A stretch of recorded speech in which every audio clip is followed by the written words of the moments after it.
Это то же самое, когда мужчина подходит к женщине и говорит красивые слова.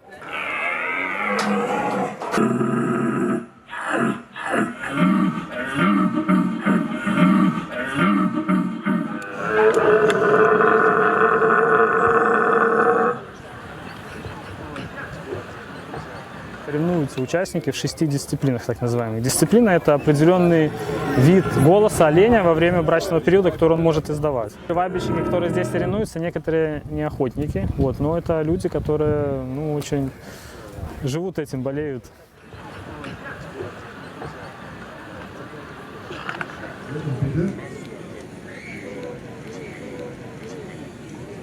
Это мне было даже интересно с точки зрения профессиональной.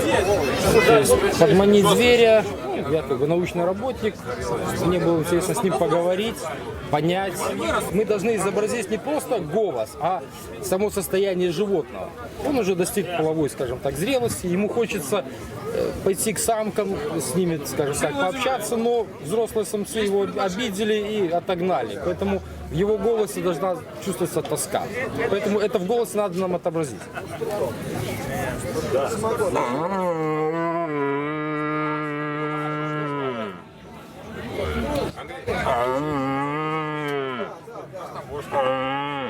С другой стороны, олень победитель. То есть это олень, который победил всех, и он своим голосом показывает, что он альфа-самец. То есть он всех победил, он самый сильный, он самый крутой в этом лесу.